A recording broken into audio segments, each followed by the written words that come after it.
Volviendo con la doctora Elena Vidaurri de la Cruz, es médico pediatra egresada del Hospital Infantil de México, doctor Federico Gómez, dermatóloga pediatra egresada del Instituto Nacional de Pediatría, cirujana dermato-oncóloga egresada del Hospital General de México, adscrita al servicio del Hospital General de México, profesora titular de dermatología en la carrera de médico cirujano en la UNAM y editora y coautora de los libros del libro de los 20 dermatosis más frecuentes en pediatría por la Sociedad Mexicana de Pediatría.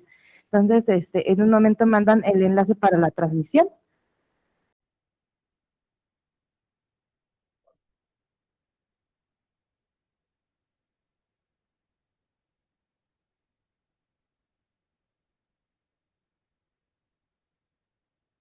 ¿Qué tal?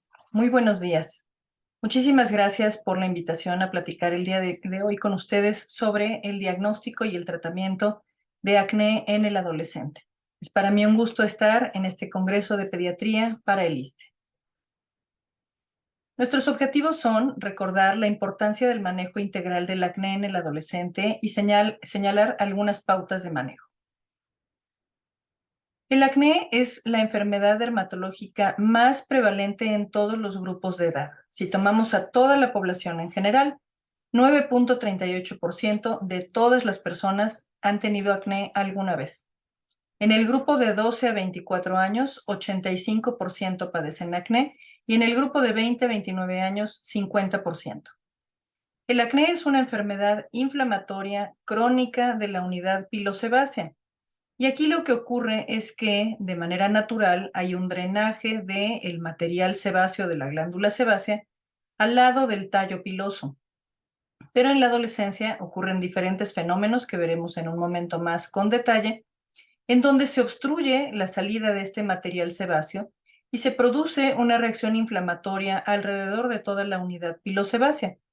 Esto ocurre con la participación de Cutibacterium acnes, que es una bacteria propia del microbioma de la piel y que tiene diferentes enzimas que producen reacciones inflamatorias al liberar diferentes ácidos grasos mediante lipasas.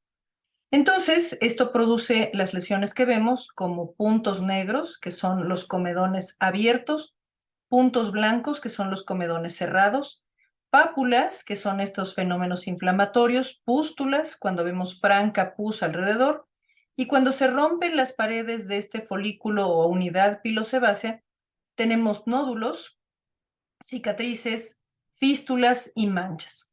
Entonces, vemos como toda esta diversidad de lesiones cutáneas que incluyen comedones abiertos y cerrados, pápulas, nódulos, cicatrices y manchas conforman las lesiones elementales del acné.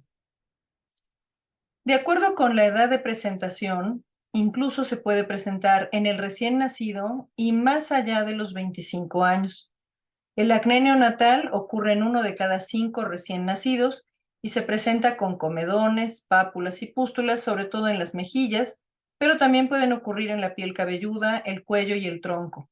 Y es un fenómeno que ocurre gracias a la carga hormonal del embarazo, que se resuelve por sí solo. Cuando el acné se presenta a partir de la 6ª semana y puede durar entre 6 y 12 meses, se llama acné del lactante. También es un fenómeno autolimitado producido por los estímulos de los andrógenos adrenales y testiculares. Sin embargo, si se acompaña de trastornos del crecimiento y de virilización, entonces deberemos considerar tumores productores de andrógenos y por supuesto se requiere la participación del endocrinólogo pediatra. Cuando el acné se presenta entre el 1º y el 7º año, siempre ocurre gracias a un trastorno de la producción de andrógenos por la glándula suprarrenal y por las gónadas. Entonces se debe buscar pubertad precoz y tumores productores de andrógenos. El acné que ocurre entre el año 7 y el año 12 puede ocurrir como un antecedente de la maduración puberal y ocurre gracias a la adrenarca. Cuando se acompaña de otras señales de hiperandrogenismo, requiere una investigación intensiva buscando tumores productores de andrógenos. El acné de todos los días es del que hablaremos hoy y ocurre por la producción de andrógenos gonadales con las lesiones que acabamos de hablar y particularmente en las adolescentes, sobre todo si llevan 1 año a 2 años después de la menarca y se asocia con hiperandrogenismo y síndrome metabólico, requiere tratamiento especial. El acné que persiste más allá de los 25 años se acompaña de irregularidades menstruales, de signos de hirsutismo, particularmente en el área preauricular y en la línea mandibular, aunque es conveniente hacer una escala de hirsutismo de Ferryman-Galloway. Y, por supuesto, hay que buscar asociación con síndrome metabólico y raramente con tumores productores de andrógenos en esta edad. ¿Cómo se ve el acné? Bueno, podemos ver estos comedones abiertos, estos puntos negros, pero también todas estas pápulas pequeñas, o podemos ver una gran cantidad de nódulos y cicatrices que no dependen de que el paciente se lastime la piel. Este paciente tenía parálisis cerebral y por lo tanto no era capaz de lastimarse intencionadamente la piel. Podemos ver este cuadro en donde hay múltiples lesiones al mismo tiempo. En las mujeres hay que buscar, como ya lo decíamos, estas señales de un exceso de producción de andrógenos que ocurre en la mitad de las adolescentes o de una mayor sensibilidad en la piel a los andrógenos que se producen de manera normal en el ovario y en la glándula suprarrenal. En un porcentaje muy pequeño están los trastornos de producción excesiva de andrógenos en la glándula suprarrenal, como la hiperplasia suprarrenal congénita de variedad tardía. La enorme mayoría son hiperandrogenismos ováricos, antes llamados poliquistosis ovárica. Recordemos que los quistes en el ovario son un fenómeno secundario, entonces lo que queremos es detectar los niveles anormales de andrógenos o detectar que hay niveles normales y por lo tanto una mayor sensibilidad en la piel a estos andrógenos producidos normalmente en el ovario. Y también está el acné fulminante. Y acerca de la definición de acné fulminante, hay quien interpreta únicamente como parte de esta definición un acné muy importante, pero también están aquellos que se acompañan de fiebre, síntomas generales, ataque al estado general y que requieren incluso manejo hospitalario un par de días de manera que disminuya la inflamación y este paciente pueda seguir con su tratamiento de manera ambulatoria. El acné fulminante tiene una predisposición genética, pero también hay algunos medicamentos, incluso la isotretinoína, que puede detonar sobre esta predisposición genética el acné fulminante. ¿Por qué ocurre toda esta secuencia de eventos? Bueno, se pensaba que lo primero que ocurriera era la adrenarca, que desencadenaba seborrea, y por lo tanto, de manera secundaria, hiperproliferación de estos queratinocitos del folículo piloso, y luego colonización por Cutibacterium acnes y luego inflamación. Lo que se sabe ahora es que la adrenarca en efecto produce seborrea, pero hay una disregulación inflamatoria que antecede a los microcomedones. Y en esta disregulación participan las células T, la interleucina 1A, diferentes moléculas de adhesión vascular, la biopelícula que rodea al Cutibacterium acnes y que eventualmente favorece la producción de comedones por alteraciones en la producción de filagrina. Los andrógenos estimulan a la glándula sebácea a partir de los 7 a los 12 años y hay una conversión periférica en la piel de dihidroepiandrosterona sulfatada hacia testosterona y hacia dihidrotestosterona. Por lo tanto, esto empeora la salida, el tracto de salida de este folículo pilosebáceo y se favorece la producción de comedones. Decíamos que las mujeres con acné pueden tener importantemente este exceso de andrógenos a partir del ovario. 27% de las mujeres con acné tienen este exceso de andrógenos contra 8% de las mujeres sin acné. Entonces, nuestro índice de sospecha de este hiperandrogenismo ovárico debe ser muy alto. Debemos sumar acné más hirsutismo más irregularidades menstruales y esto nos permitirá solicitar de manera más orientada una evaluación endocrinológica para diagnosticar con más certeza si hay hiperandrogenismo ovárico o llamado síndrome de ovario poliquístico. Recordemos que también se asocia importantemente a síndrome metabólico, sobrepeso y obesidad, diabetes mellitus y a lo largo de la vida a historia de infertilidad.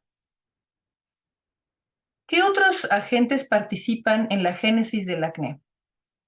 Se sabe que los alimentos lácteos, particularmente aquellos ricos en aminoácidos, son los que permiten estímulos de esta vía de crecimiento, de factores de crecimiento similar a la insulina. Y por lo tanto, se estimula este factor de crecimiento llamado mTOR, que participa en la resistencia a la insulina y aumenta la síntesis de andrógenos.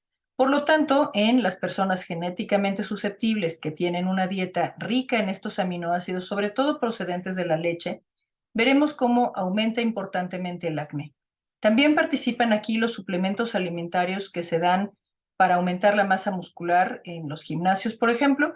Muchos de ellos vienen del suero de la leche, pero también pueden contener altas cantidades de complejo B y algunos pueden tener esteroides o andrógenos con la finalidad de aumentar esta masa muscular. Por otro lado, el microbioma intestinal y el microbioma de la piel están muy relacionados. Se sabe que a mayor dieta con alimentos de índice glucémico alto o de alta carga glucémica, por ejemplo, la dieta rápida, se altera el microbioma y por lo tanto se producen sustancias proinflamatorias que van a tener efecto en la piel. Además, el adolescente con acné que no se quiere ver con acné tiene estrés y por lo tanto estimula esta vía de hipófisis adrenal y a la piel y por lo tanto se producen más sustancias como corticoides que empeoran el acné de los pacientes. Entonces, el manejo del estrés y el manejo de la dieta son parte integral del manejo del adolescente con acné. Sabemos que la unidad pilosebácea tiene una inmunología muy rica y vemos cómo aquí, en diferentes colores, vemos los complejos de histocompatibilidad clase 1 y clase 2 y vemos cómo se relaciona esta diferencia de expresión por arriba de la prominencia y por abajo de la prominencia. Aquí es donde se inserta el músculo erector del pelo. Vemos cómo se relacionan con diferentes expresiones de péptidos antimicrobianos como dermcidina, psoriacina, RNasa o LL37, y de la misma manera como las células inmunológicas se expresan de manera diferenciada por arriba de la prominencia y por abajo de la prominencia. Esto significa que nuestras unidades pilosebáceas son ricas no solamente en estímulos inmunológicos, sino que tienen un microbioma particular. Podemos ver aquí en un acercamiento cómo el microbioma por arriba de la prominencia incluye diferentes bacterias, diferentes virus, aquí están papilomavirus, Propionibacterium fago, y diferentes hongos como Malassezia y diferentes artrópodos como Demodix folliculorum aquí o como Demodex brevis incluso en la glándula sebácea. Y es diferente esta expresión del microbioma por debajo de la prominencia. Entonces, nuestros gérmenes en el microbioma de la piel deben estar ahí, pero cuando se salen de control, por ejemplo, Malassezia, por ejemplo, cutibacterias y, por ejemplo, Demodex, intervienen en el acné y también en la rosácea. A esto se ha llamado disbiosis y sabemos que en el acné hay aumento de cutibacterias de algunos ribotipos, disminución de otros ribotipos, aumento de estafilococos y enterococos y al mismo tiempo aumento en la prevalencia de otros gérmenes, incluyendo estafilococo lugdunensis. Cutibacterium acnes, antes llamado Propionibacterium acnes, es un bacilo anaerobio gram positivo con metabolismo lipídico que se aloja en el folículo piloso, que puede contener la colonización del estafilococo, pero que también puede formar biopelículas en donde se alojan diferentes especies y géneros de bacterias, de virus e incluso de hongos. Cutibacterium acnes produce esta biopelícula, estimula por diferentes mecanismos a la inmunidad innata, incluyendo el inflamasoma, y produce lipasas y factores quimiotácticos, así como metaloproteinasas y porfirinas, que son capaces de producir toda esta inflamación dependiente de linfocitos T, pero también de neutrófilos y de mastocitos. ¿Por qué si todos tenemos Cutibacterium acnes, no todos tenemos acné de la misma expresión clínica? Bueno, pues hay diferentes ribotipos de Cutibacterium acnes, aquellos que son patogénicos, estimulan sobre todo TH1 y TH17 para producir inflamación muy importante, y aquellos que tienen ribotipos y filotipos menos patogénicos estimulan únicamente TH17 y por lo tanto no se produce acné de la misma manera. Entonces se conjugan tanto factores propios de Cutibacterium acnes como factores inmunológicos genéticamente determinados en nuestros pacientes. Parte del interrogatorio de los pacientes con acné incluye saber si mamá, papá o los hermanos tienen o tuvieron acné muy importante, porque eso nos habla de estos factores genéticamente determinados tanto para la respuesta inmunológica como para la expresión de lípidos en la piel que permiten una mayor activación de Cutibacterium acnes. Cutibacterium acnes prolifera en este ambiente androgénico y seborreico. Decíamos que su colonización está mediada por factores genéticos, al igual que la respuesta inflamatoria, y que tiene factores de virulencia propios que activan el inflamasoma, la vía inflamatoria de Th17, y que durante la adolescencia se producen cambios específicos en el microbioma y en la barrera cutánea. Entonces, ¿qué indicaciones generales debemos dar a nuestros pacientes adolescentes con acné y sin acné? Deben llevar una dieta balanceada con la menor cantidad posible de alimentos ricos en carbohidratos de carga glucémica alta o carbohidratos rápidos. Deben comer una dieta balanceada que incluya proteínas animales, proteínas vegetales, vegetales y frutas de todos los colores que contienen de todas las vitaminas y nutrimentos que requerimos. ¿Por qué? Pues porque esta unidad pilosebácea es un órgano endocrino que responde a hormona tiroidea, que responde a melatonina, a secreción de opioides, que responde a diferentes factores de producción de crecimiento como factor de crecimiento similar a la insulina, que responde a testosterona, etcétera. Entonces, en la medida que nosotros tengamos una alimentación con una carga glucémica más baja o con menos picos de glucemia, tendremos menos estimulación de corticoides y de factor de crecimiento similar a la insulina en esta unidad pilosebácea. Respecto de la dosis de lácteos, lo conveniente es que los adolescentes tomen un vaso de leche en la mañana y un vaso de leche en la noche, y esto nos da el aporte de calcio que se requiere. Para aquellos que sean alérgicos a la proteína de leche de vaca, pueden tomar esta dosis de calcio a partir de otras fuentes, por ejemplo, de tortilla, que está nixtamalizada en México, o bien a través de las sardinas, o del brócoli o de las almendras. Sustituir la leche de vaca por estos derivados a partir de semillas como almendras o como arroz o nuez de la India no tiene la misma carga proteica y sí tiene una mayor carga de carbohidratos. Entonces hay que tener mucha precaución, no son exactamente intercambiables estos alimentos derivados de plantas que son similares a la leche que la leche de vaca. Nuestra piel es un órgano que responde a los diferentes estímulos, incluyendo la radiación solar, la contaminación ambiental que estimula la producción sebácea, a los estados hormonales de la pubertad, que en las mujeres cambian a lo largo de 28 días, pero en los varones cambian un día sí y otro también, dado que los pulsos de testosterona se producen de manera muy variable, y que también responde a otros estímulos como los de la dieta que ya habíamos platicado, y factores como el estrés al que están sometidos nuestros adolescentes de manera continua. Estos factores del exposoma que intervienen en el acné, decíamos que son la leche, el picoteo, es decir, este hábito de tener horarios continuos para comer, el uso de diferentes agentes hormonales. Hay algunos anticonceptivos con bloqueadores de los andrógenos, pero no todos los anticonceptivos son iguales. Y si nuestros pacientes se exponen a ingesta de alimentos anabólicos o a inyecciones de testosterona para mejorar la masa muscular, tendrán más acné. También la exposición a contaminantes ambientales, a cambios en el clima, a fumar tabaco o cannabis, estimula el acné, el estrés, la deuda de sueño, los cambios sociales o familiares y la exposición excesiva a la luz azul de los teléfonos, las tabletas o las computadoras también empeora el acné.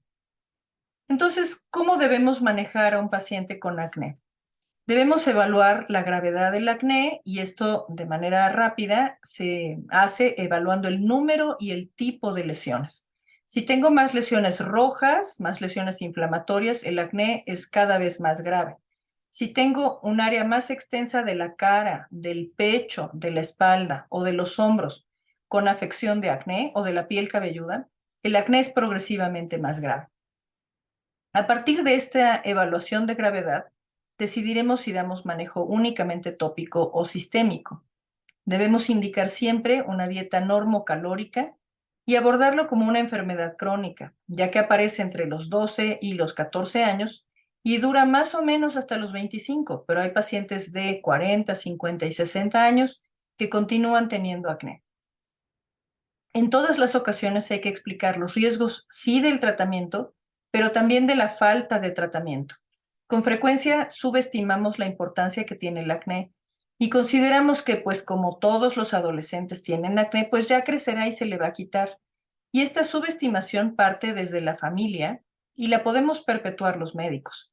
Entonces hay que tener mucho cuidado y darle la importancia necesaria al diagnóstico oportuno y al manejo adecuado del acné.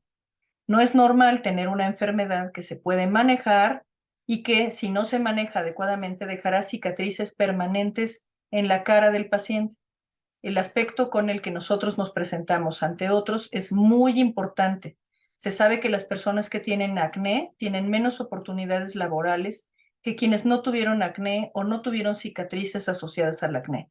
Se sabe que la seguridad personal depende de la imagen de nuestra carta de presentación. Entonces, consideremos que ya de por sí la adolescencia es difícil por diferentes razones y que si además nuestro adolescente tiene lesiones en áreas visibles, tendrá menos construcción de una personalidad segura y por lo tanto cambios en la autoestima que pueden ser permanentes. Hay que considerar la asociación con síndrome metabólico tanto en los hombres como en las mujeres cuando tenemos sobrepeso u obesidad. En las adolescentes siempre hay que preguntar la historia menstrual, la menarca, el ritmo, y no hay que confiar en pues es cada mes, sino explicar que es necesario llevar un calendario menstrual para observar que puede que sea cada mes, pero que en realidad tiene ciclos de 45 días o de 60 días. Y entonces tiene un ciclo menstrual los primeros días de enero, pero los últimos días de febrero. Eso, aunque ocurra una vez por mes, no es un ciclo menstrual regular. Hay que hacer evaluación paraclínica con laboratorios y un ultrasonido pélvico en las mujeres y en caso de encontrar alguno de estas alteraciones, consultar con endocrinología pediátrica. Y siempre hay que evaluar el impacto emocional que está teniendo el acné. Y hay adolescentes que llegan con el pelo tapándoles la cara, pero también hay adolescentes que llegan con todo y sus lesiones de acné muy tranquilos y serenos, y los padres son los que tienen mucha angustia respecto de que el adolescente no obedece, que de respecto de que el adolescente come lo que él quiere, o pasa largos periodos en ayunas, o que no se lava la cara como ellos estimarían. Recordemos que la consulta con un adolescente requiere algunos ajustes especiales. El adolescente progresivamente tendrá más autonomía y más participación activa en su tratamiento, y es nuestro deber permitirle al adolescente tener esta mayor autonomía, explicándole al padre que poco a poco debe soltar las decisiones médicas y, por supuesto, estar pendiente del cumplimiento. Pero no es lo mismo la mamá o el papá que llega regañando al adolescente durante toda la consulta y el adolescente no hace caso de lo que se le está diciendo, que una mamá que permite que el adolescente exprese su angustia o sus preocupaciones respecto del acné durante la consulta. Debemos tratar de que nuestros adolescentes sean más seguros respecto de la expresión de lo que les ocurre y permitir, por lo tanto, que poco a poco tengan un pensamiento y decisiones más autónomas. Hay que hacer siempre escrutinio de depresión, y esto puede ser con que el adolescente no se quiere cambiar, no se quiere bañar, no se quiere vestir, no quiere salir de la casa, no quiere comer, duerme todo el día. Hay algunas de estas características que se consideran parte normal del desarrollo, pero otras no. Y en la medida que detectemos esta depresión, hay que consultar con salud mental, particularmente con paidopsiquiatría. En relación con la dimensión del acné, si el acné es leve, podemos dar medidas tópicas como peróxido de benzoilo al 2.5% o al 5% y un retinoide tópico como adapaleno al 0.1% 2 o 3 noches por semana. Hay algunas combinaciones y se puede utilizar ácido acelaico o ácido salicílico para disminuir tanto la hiperpigmentación como la seborrea en la piel. Si el acné es más importante, deberemos aumentar la frecuencia de aplicación de un retinoide tópico y considerar antiandrógenos en las niñas, en las adolescentes, y considerar isotretinoína en los varones. La isotretinoína se puede administrar tanto a los hombres como a las mujeres, pero en virtud de su riesgo teratogénico, a las mujeres siempre se les deberán dar medidas anticonceptivas, que puede ser uso de preservativo en todas las relaciones sexuales o bien anticonceptivos orales. Pero si esta adolescente tiene historia menstrual alterada o signos clínicos de hirsutismo, lo conveniente no es darle de primer momento isotretinoína, sino un bloqueador de los andrógenos. Hay algunas adolescentes que requieren este bloqueador de los andrógenos de manera sostenida y además isotretinoína, pero la enorme mayoría con este manejo antiandrogénico es suficiente. ¿Cuándo dar antibióticos sistémicos? Se usan habitualmente en esta transición de tratamiento tópico a tratamiento sistémico, pero nunca se deben usar más allá de 4 semanas. Las diferentes guías de tratamiento del acné mencionan que se pueden utilizar hasta 90 días, pero esto únicamente aumenta la resistencia antibiótica, no se consigue más efecto antiinflamatorio a partir de la 4ª semana y se pueden utilizar de manera inadvertida por mucho más tiempo. Hay estadísticas que señalan que los antibióticos del tipo tetraciclinas, que son los que se utilizan, se han prescrito durante más de 365 días para una sola persona por acné. Entonces, esto es un manejo muy irresponsable de los antibióticos. Sí está bien que demos tetraciclinas, pero el beneficio es únicamente a las 4 semanas. No se consiguen más beneficios si se prescriben por más tiempo. Acerca del cuidado de la piel, lo que se debe utilizar es un Sindet, que es un detergente sintético, es decir, no un jabón abrasivo ni un jabón particularmente agresivo con la piel. Estos Sindets tienen pH similar al de la piel, que es entre 4,5 y 5,75. Algunos pueden contener azufre o zinc o ácido láctico o ácido salicílico u otros agentes seborreguladores. Y se pueden encontrar en barra, en gel, en espuma o en apósitos o toallitas. La manera de asear la piel es así con las manos, con la yema de los dedos y de manera gentil en la mañana y en la noche. No se debe hacer más veces en el día y no se deben utilizar estropajos, esponjas, toallitas, no se deben hacer limpiezas faciales, no se deben aplicar mascarillas domésticas ni nada por el estilo. Se sabe que a mayor violencia en el aseo, como pueden ustedes ver en esta imagen, hay muchas más lesiones inflamatorias, más ardor y por lo tanto más producción secundaria de seborrea, lo que empeora las características de la piel. Entonces hay que asear de manera gentil, de manera que se mantenga el microbioma y solo se disminuya este exceso de productores, de agentes productores de inflamación procedentes de Cutibacterium magnes. Acerca de la evaluación hormonal, se debe hacer entre el día 1 y el día 5 del ciclo menstrual y se deben solicitar todos estos exámenes al mismo tiempo: estradiol, 17-hidroxiprogesterona, LH, FSH, andrógenos que se producen tanto en el ovario como en la glándula suprarrenal, prolactina, cortisol y perfil tiroideo. En 50% de las ocasiones obtendremos resultados normales y en 50% obtendremos hiperandrogenismo. Hay un pequeño porcentaje en donde podremos observar alteraciones de la glándula suprarrenal, pero la enorme mayoría van a tener los andrógenos de producción ovárica elevados. Y es conveniente solicitar un ultrasonido pélvico que nos permite detectar otros tumores o bien decidir si hay anatomía normal o un mayor número de quistes en el ovario. Pero recordemos que los quistes son un fenómeno secundario. Acerca de la evaluación endocrinológica, podemos encontrar alteraciones de la glándula suprarrenal, de manera menos frecuente Cushing o resistencia al cortisol, y de manera también poco frecuente alteraciones tiroideas. Lo más común es que encontremos hiperandrogenismo asociado a obesidad o hiperandrogenismo ovárico. Recordemos que el acné es una enfermedad crónica que se asocia importantemente a trastornos emocionales y que se debe dar el tratamiento adecuado. Cuando decidimos dar retinoides, se debe evaluar la función hepática, los lípidos séricos, recordar su riesgo teratogénico, que son de manejo exclusivo por el dermatólogo y que debemos alcanzar una dosis de 120 a 150 miligramos por kilo. No hay que ser temerosos del manejo con los retinoides. Igual que cualquier otro medicamento, tienen sus indicaciones, sus contraindicaciones y sus precauciones.